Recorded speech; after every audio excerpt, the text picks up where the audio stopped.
Good evening, ladies and gentlemen, and welcome to this special edition of the Feuerstein's Fire American Soccer Show. I'm your host, Daniel Feuerstein. Tonight, it is the CONCACAF Champions Cup Round 1 first leg review with the clubs involved from Liga MX and, of course, the lone MLS club involved as well, San Diego FC. Chat room is open. Come on in and discuss amongst yourselves if you like. If you have a question for me, I'll try to answer the best of my ability. And, of course, you can read my articles and all my information over at Beyond the 90, at beyondthe90.substack.com, and locally on the New York Rebels and New York City Soccer over at baddogsports.com. And when you do come on into the chat room, please don't forget when you're on YouTube to subscribe to this show for your daily American soccer content. Well, ladies and gentlemen, it is a brand new edition of the CONCACAF Champions Cup. And while we get ready for this tournament to go ahead and give us some exciting matches, whether you are an MLS supporter, Liga MX supporter, Canadian clubs in the Canadian Premier League, as well as MLS with Vancouver Whitecaps, and of course, if you are a supporter of a club in the Central American zone or in the Caribbean zone, this is going to be exciting once again.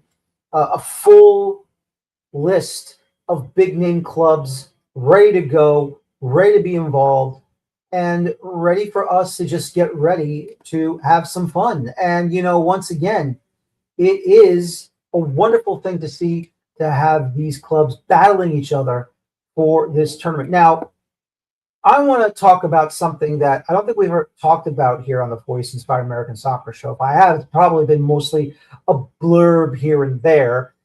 And that is this. When Major League Soccer made the move to switch their competition schedule to the international calendar, where most of these leagues, whether it's in Europe, Africa, Asia, South America, Mexico, everywhere else, to adhere to your national calendar is a big move. And what does that mean for clubs in Major League Soccer? Well, I'll tell you what it means. This season and the start of 2027, which will be a short season for MLS, going from February through May, which includes the playoffs, and you have the summer break now, and then you're going to start somewhere around end of July, beginning of August. What does this mean for MLS clubs? And at the same time, what does that mean for fans of the American game? Well, I'll tell you what that means. It means that you will have a competition calendar that will make much more sense. And what does that mean? I'll tell you what that means. It means that, number one, we don't have to worry anymore about these matches causing MLS clubs to start off without any matches before it. Because as you know, this will be the last time, and probably a little bit into the start of the 2027 season, these will be the last moments where the first round of the CONCACAF Champions Cup will not interfere with MLS clubs in preseason training camp action. Now we don't have to worry about that. No, we don't. Because now it will start to make sense. Now, I don't know if CONCACAF will reintroduce group stages for this. It would be interesting if they did, but I have a funny feeling it's going to remain all goal aggregate knockout with the one single championship match, and away goals will mean everything and anything from the first round all the way through to the semifinals. And as you can see, we're finally going to have these games mean something now. And yes, we're always going to play against these clubs, either from the Canadian Premier League to clubs in the Central American countries, the Caribbean countries, whether it be Dominican Republic or Jamaica, Trinidad and Tobago, and such and such and so and so. The truth is that we're going to get everything uniformed from start to finish. So for me, this is going to make more sense than we ever thought it would be. It would make more sense to have MLS changing to the international calendar where it will all be even keel, just like what goes on in Europe, just what goes on in South America, everywhere else across the 6 confederation continents or regions of the world for football. It will all make sense. And I think that's all we want. We want it all to make sense. And as we continue on here, this is all we want. We want to be on the same page as everyone else. And even though next year it will be the same thing, it will be the very, very last time, now we don't have to worry about our clubs in MLS, American or Canadian, if they start in the first round.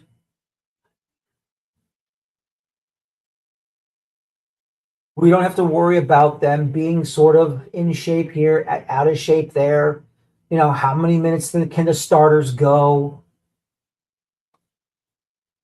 How many times you have to sub in substitutes from the bench? Everything will fit. Everything will make sense. Everything will be exactly how they do it with the Champions League and the Copa Libertadores and so on and so on and so on.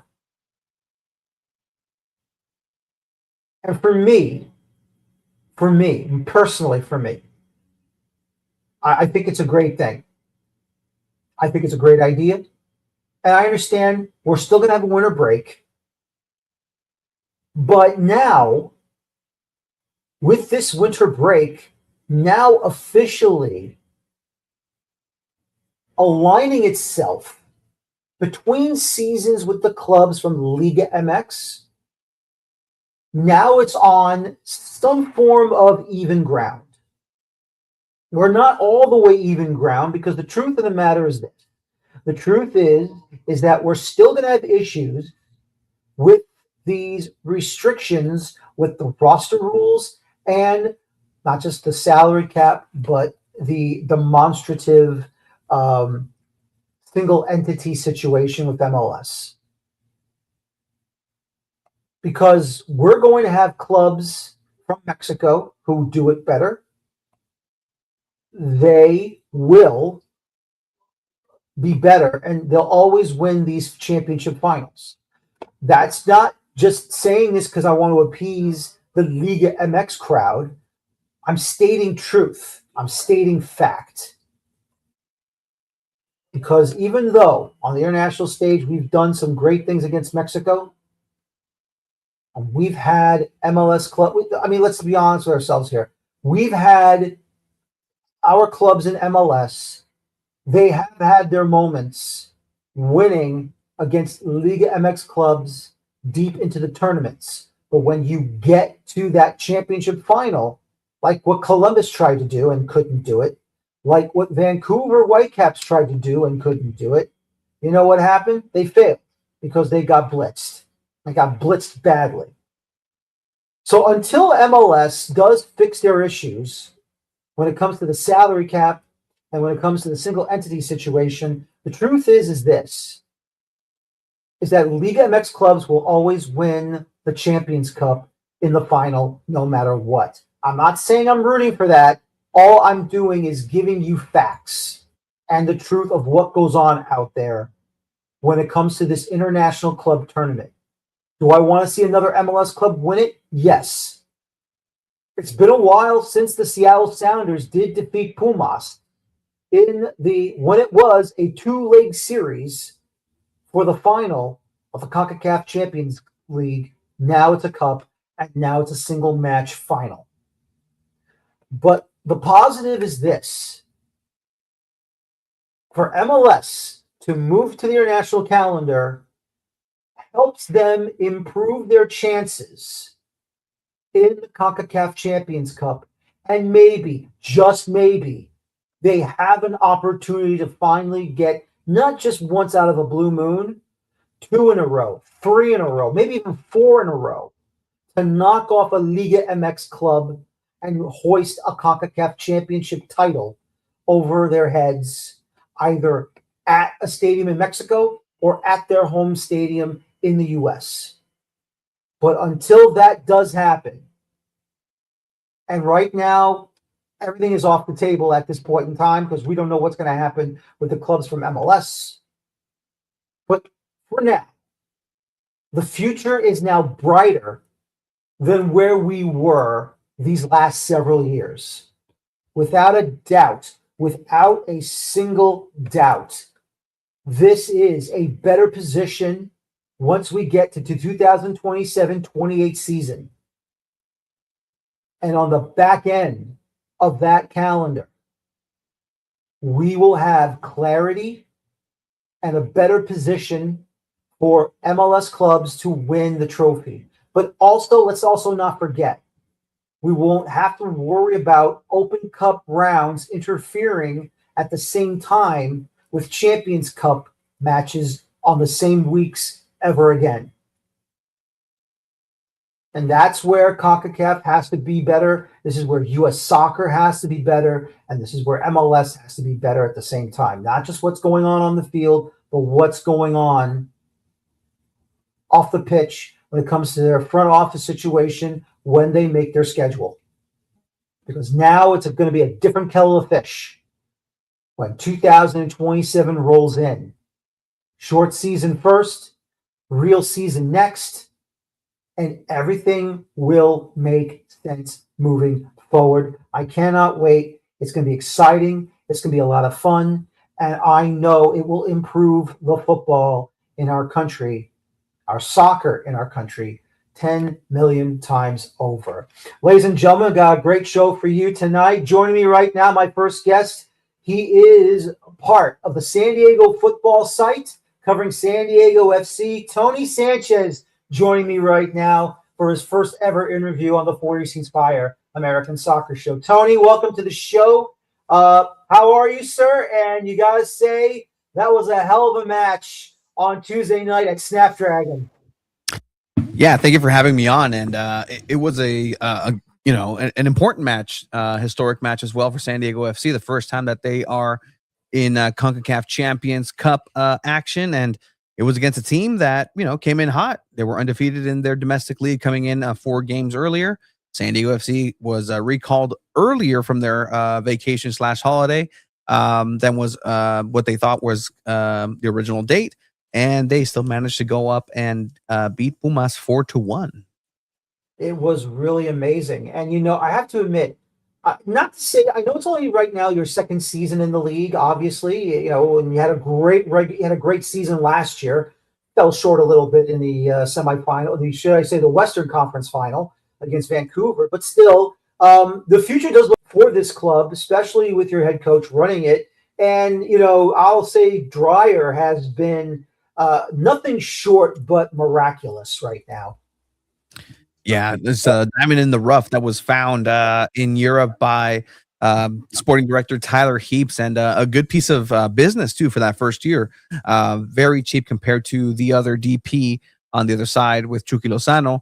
But Honors Dreyer definitely coming in and like a fish to water in the Right to Dream system, and really doing everything that was asked of him, and really was able to excel in that position and push this team forward to be, what is considered to be in the modern times the greatest expansion team from what is being said from here on out. Didn't win the championship the first year, but still an impressive season, nonetheless. And I will say this though, Pumas is not a joke. They are one of the top clubs in Liga MX down in Mexico, obviously along with Club America, Guadalajara, Chivas, Cruz Azul, Monterrey, even Santos Laguna, though they've kind of slipped up a little bit here and there in recent years. But still, though, Pumas is one of those top clubs in Mexican soccer history, obviously. But, did you feel the game plan was perfect the way you did take on Pumas? Well, head coach Mikey Varas came in with a different attack style. We've seen this right to dream style really focus on total football in a sense, keeping the ball on the ground, passing, a lot of possession. And they still have that. But the way that they were attacking seemed a little bit more aerial, using the wings and going in and creating chaos in the box. And they didn't let up from that. Pumas came in and they had their game plan of going up early in the match and then retreating back. This is what made them successful against Tigres in their second game of the season. And for San Diego FC, they just kept that same game style this entire time. And eventually that's exactly how the goals came in. Mano Dua breaking in and tying the game off a corner. And then subsequently 18 minutes and then ended up being 4 goals. And most of them coming in from crosses and chaos being created inside the box, and some of the newest people, not to say newest, but just youngest players. Luca Bombino also getting on the score sheet. David Vasquez getting his first goal. Alex Maiton, a English player who's coming in and didn't have the best first season, but he's also represented in there. But it was a good style that maybe fits them a little bit better, or is the evolution of the right to dream style and San Diego FC style that we saw from last season. Now I have to ask you this though. That little skirmish, it didn't look little to me, obviously, between Anibal Godoy and Alan Medina. I mean, by the near side touchline, they're just bumping each other. They're just not letting up. They're not giving up a single inch against each other on the throw in. And I mean, I thought they're going to have hands thrown over there, maybe, I don't know, handbags and 5 paces. And even though both, yes, it was a yellow card, I like to think Godoy planned that a little bit to get his team going before the 4-goal barrage began in the 69th minute. Yeah, I mean, Godoy is one of the best veterans on this club with the experience, not just in MLS, but CONCACAF experience. A lot of these players are coming over from Denmark, from Europe, and just have never had the experience of what it means to face a CONCACAF team. We saw them match up against Mexican teams last year in Leagues Cup, and they didn't fare so well because CONCACAF does go by a different pace, a different tone, a different way of refereeing, a different way of letting things slide, a little bit more potentially dark arts-ish and appealing to referees, and it's just going in and embellishing some injuries. It's just the nature of it. And that's something why Liga MX is fun to some, not so fun to others. But this is the adaptation for Anibal Godoy to come in and also see that moment and be able to rile up the troops in a sense and stand up for the young kids. Because again, look at that score sheet. Like, there's not a lot of age in that score sheet. Mano Dua just came out of UC Santa Barbara last year, #1 overall draft pick. To Luca Bombino, again, same thing. He's just these are kids, and they're able to play at a very high level, led by a couple of veterans strategically placed throughout there. Mm-hmm. No, absolutely. Mikey Varas coming over from the U.S. men's national team coaching staff before Mauricio Pochettino takes over from Greg Berhalter, and he takes the job here at San Diego for right now a season and 1 match. We can only call it 1 match this year at this point in time. What have you liked about Varas as a head coach? And at the same time, what do you think maybe he can improve? He can be a little bit better than what you've seen so far. Yeah, well, the thing is that up until now, everything that San Diego FC has done, you can almost not question, even going back to the decision to let go of Milan Iloski, to let go of now going into the season of Chucky Lozano. Everything seems to be done with intention, and it's worked out for them. And that's something that for the most part is something you don't see a lot, where this team is very stubborn and sticking to their guns, and there's a style of play that is definitely marked and embedded into these players. And so I think just to follow through with that. And that's what we were told from the beginning, that this team was going to go ahead and stick to that philosophy of playing and not waver, whether they're winning or they're losing. And that's exactly what we've seen. And it's an exciting style of play. Now, for Mikey Varas, where does Mikey Varas' style, his own style, start and finish when it comes to that right to dream style? And so now I'm just trying to see what the layers are going to be in terms of that. There were moments where last year he was outcoached, because again, all things considered, he does come from impressive pedigree of U.S. Soccer here in that coaching aspect, but he had never coached adults. That was a fact. He had coached adults, but that just as an interim in the U.S. men's national team, but he had never coached adults to play soccer. He comes in, and this season, that's one of the biggest questions. He's able to go ahead and take it forward further than, potentially a lot of people saw. And some people look at that finish to Coach of the Year and look at that distant third place and say, well, might have been a little closer than that. Not taking away anything from the other top two candidates as well, but Mikey Varas for sure has been able to come in and not be smoke and mirrors. And even when he talks to us, the press, in post match, when we had a chance to talk to him during media availability during the week, he's very honest and transparent, and that's something that you don't really see in sports. And sometimes that's to a detriment as well. A little bit too honest, give a little bit too much insight, but that's just who they are. Him and Tyler Heaps are definitely of a new class, a new generation of officials in the front office. So it's refreshing to be able to see his style develop, and hopefully it keeps developing. Like I said, one season and one game. We'll see what game two, maybe 50% of the season this season isn't as good. Mm-hmm. Well, we'll see what happens there. Now, as you know, goal aggregate is part of this situation. Away goals is also huge in CONCACAF Champions Cup and any CONCACAF tournament as well internationally, whether it be club teams or national teams.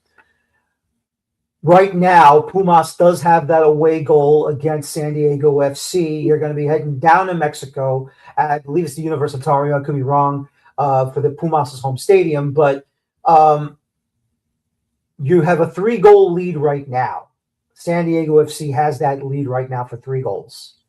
I think you know as well as I do, to nullify that away goal, San Diego FC is going to have to score not just one to kill that advantage off. They need to score 2 to gain that advantage on the road. And not only if you do score 2 and gain that advantage, anything that Puma scores, it's going to be at least, was it right now, a 3-goal advantage right now? If you can kill off the away goals rule by getting 1 down there, then they're going to have to score 4 to at least force extra time. Then you get that second one, they're going to need 5 or 6 to take the tie and the whole series. So what do you think San Diego's going to have to do to make sure they take that advantage? Because obviously I think you know as well as I do, you go down there, bunkering the entire 90 minutes will not save them. They're going to have to play football. And that's what San Diego has done. They've been taking it and playing football. They do not park the bus. They play their style, and they want that ball. They want that possession. That this does still open them up for quick counterattacks and can potentially really be a watershed moment for them and allow a lot more goals on the back end of this match. But historically, at least for this last season, San Diego FC has been a very sound team on the road. They were actually a better team on the road last season than at home.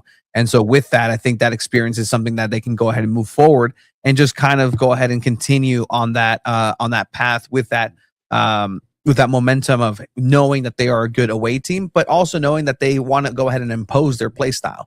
And that's something that they've been able to do very well. That midfield led by Yepes Verskov, the talent that just comes from that player and just commanding and controlling the tempo, the times of the entire match is something to look for.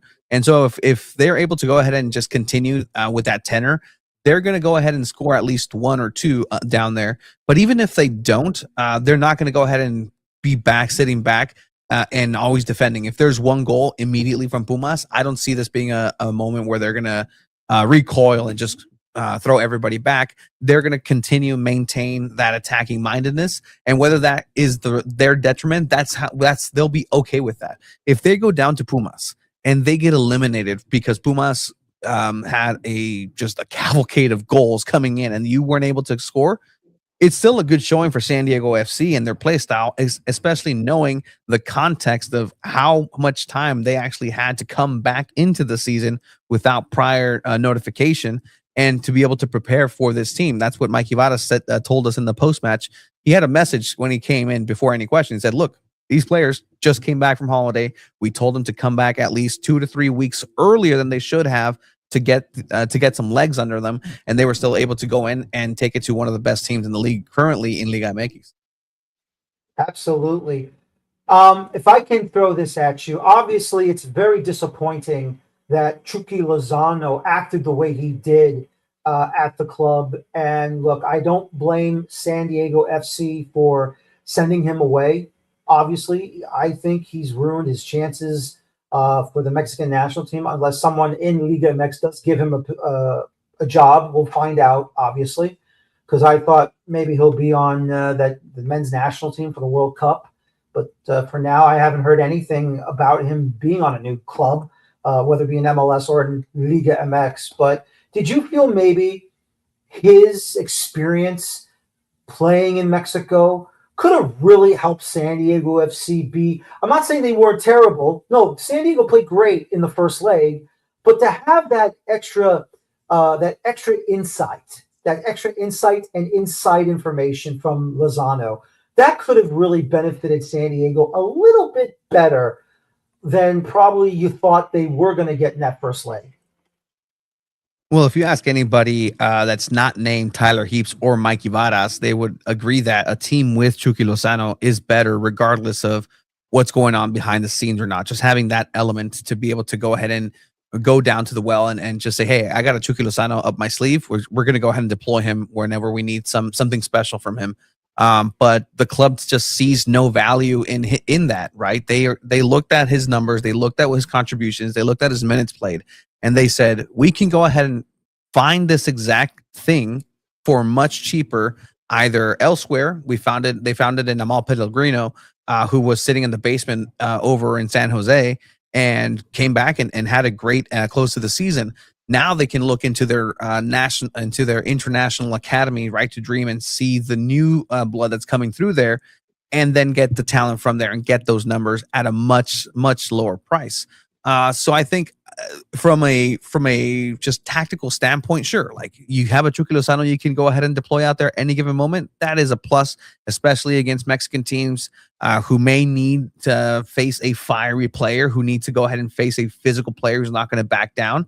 But for San Diego FC, they just look at the overall. Like that's something that was made very clear, that Lozano just was not fitting in a, quote, holistic way. So top to bottom, from inside the pitch to outside the pitch, it was going to be a net negative to have him even in the club. So if you're San Diego FC and Mike Ibarras, then you look at this and say, no, we don't need him. And that's been the message ever since. We don't need him. We're going to talk about the players that we have here. The instruction for players in the times that we've interacted with them in post matches and whatnot. Instructions are, hey, don't ask me about Chucky because they've already moved on. And then you can look at it as a results wise, look at the numbers, look at the stats. Ever since Chucky was benched in Houston, it hasn't been that bad. It really hasn't been that bad at all.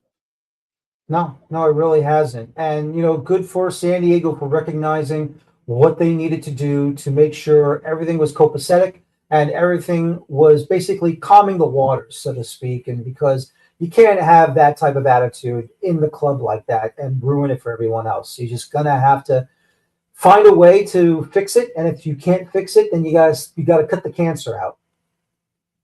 Yeah, that's exactly what it was. And moving forward, is Chucky Lozano going to find a new club, or is he going to just cash in $7.6 million a year and enjoy the beauty of San Diego and not a show off, but the 83-degree weather we had today? Like it's something that for sure, if he's made his peace with not going to the World Cup, I think he's made his peace with not being in San Diego FC as well. Okay, listen here, rookie. All right. We don't play the weather game on this show. All right. I can't have you do this to me and to my other listeners and watchers out there. Okay. Only I can play this game. No, I'm joking around. Anyway.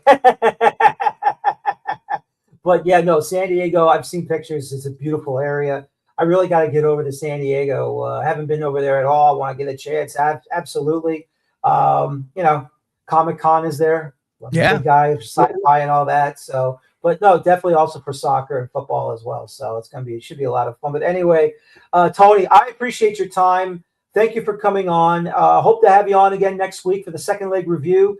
And then we'll see which opponent in the round of 16 you guys will face against if you do defeat Pumas down in Mexico. Thanks again, and hope to catch you again soon. Perfect. Thank you so much. All right, Tony Sanchez from San Diego Futbol. You can go online, go to their Twitter account, and also other accounts as well on social media for all of their great coverage of San Diego FC. So there you have it, folks. And just to keep on going with tonight's show, of course, the other clubs at the moment couldn't get anyone currently to cover the other clubs in Liga MX, but we'll hopefully get that for the second leg show to review, because I also want to give them the added time like I do for MLS, especially in this tournament going forward. But of course, let's not worry about that.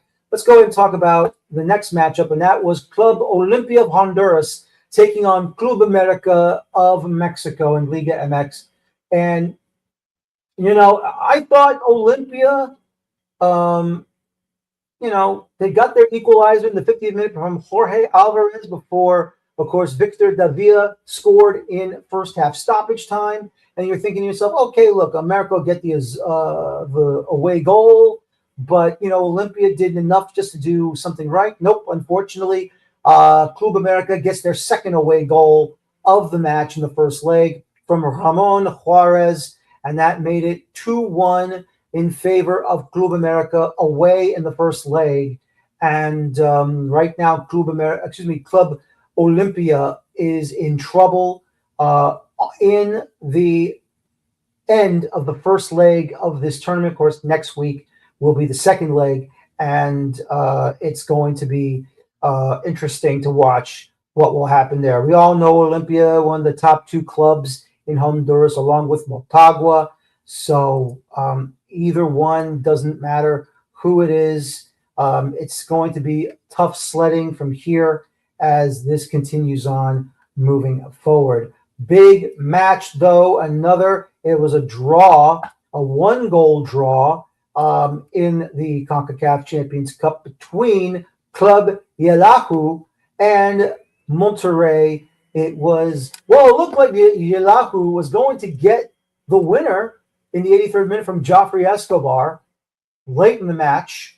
But unfortunately, again, to second half stoppage time, depending on how much was added on in second half stoppage time, and it was Jesus Corona that got the equalizer, the away goal for Monterrey, and that ended in a 1-1 draw. And now back to the Estadio BBVA in Monterrey in Mexico, as they are going to go and attempt to make another trip, make another run, I should say, towards the CONCACAF Champions Cup championship final. So we'll see what they'll do there, Jelahu. But still, though, it's a situation where, once again, it has just been really, really difficult for some of these clubs in the Central American region. They're trying to get into the next round. Sometimes they're able to do it, sometimes they're not. But, you face a Liga MX side, it's going to be probably 10 times harder than what they are used to.